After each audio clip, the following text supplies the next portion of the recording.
नमस्कार मंडळी, माझ्या Marathi YouTube channel life with स्मितामध्ये तुम्हा सर्वांचं मनापासून खूप खूप स्वागत.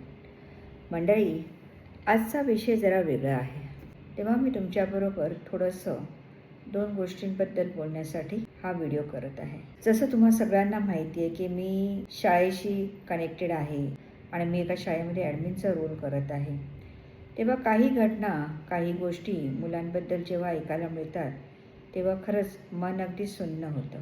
आणि तेव्हा माझ्या मनात एक प्रश्न येतो आणि हा प्रश्न मला असं वाटतं प्रत्येक पालक, प्रत्येक शिक्षक आणि समाजाने स्वतःलाच विचारायला हवं. आपण आपल्या मुलांच्या मनात डोकावण्याचा प्रयत्न करतो का? प्रत्येक मूल हसत असलं तरी आनंदीच असेल असं नाही.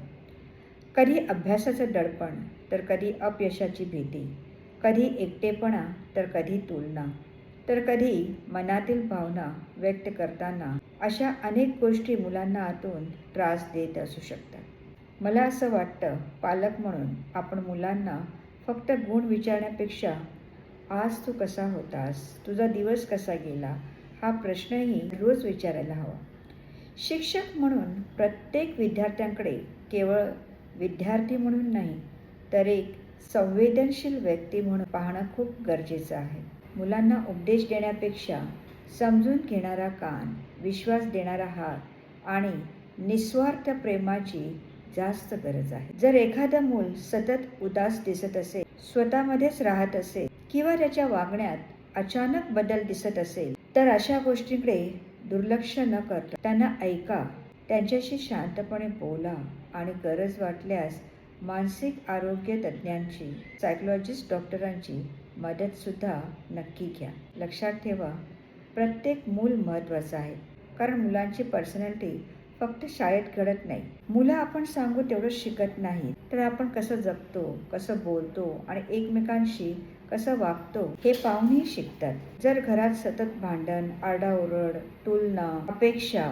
किंवा दुर्लक्ष कराल, त्याचा परिणाम मुलांच्या मनावर खोलवर होऊ शकतो. त्याचप्रमाणे शाळेत मिळणारा आदर, शिक्षकांचा प्रोत्साहन देणारा दृष्टिकोन आणि सुरक्षित वातावरण मुलांच्या आत्मविश्वासाला बळ देतात.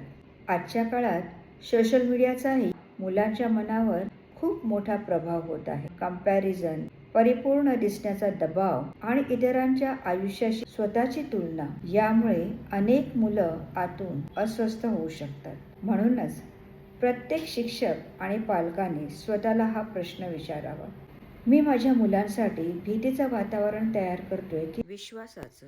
मुलांना महागड्या वस्तूपेक्षा जास्त गरज असते ती वेळ, संवाद, प्रेम, स्वीकार आणि सुरक्षित भावनेची.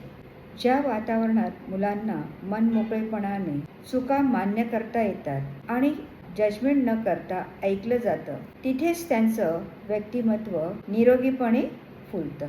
लक्षात ठेवा, मुलांचं भविष्य फक्त शिक्षणाने घडत नाही, तर ते त्याला मिळालेल्या वातावरणाने, नात्यांनी आणि भावनिक आधाराने घडतं.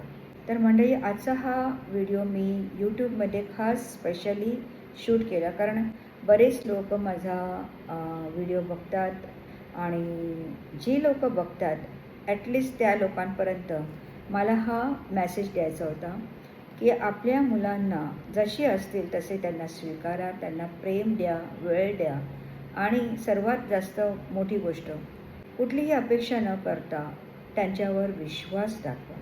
कारण आत्ताच्या या युगात मुलांवर विश्वास दाखवणं खूप गरजेचं असतं.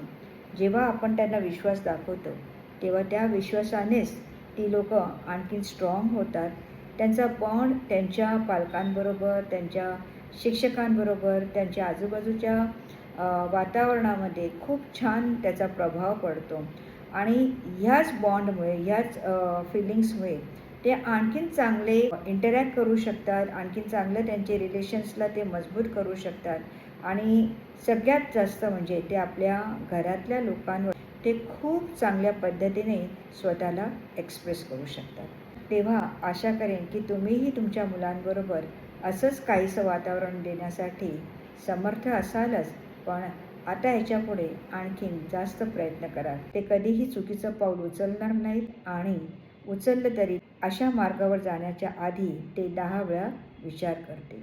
तेव्हा आपल्या मुलांना सुरक्षित वातावरण देण्यासाठी मी तुम्हा सर्वांना विनंती करेन, चला घडवू आपल्या मुलांचं आयुष्य आणि आपल्या मुलांना एक खूप छान सुंदर असं वातावरण देऊ आणि त्यांचं आयुष्य सुखरूप आणि आनंदी बनवू. नमस्कार. आजचा हा ब्लॉग तुम्हाला कसा वाटला? लाईक, शेअर, कमेंट करून नक्की कळवा.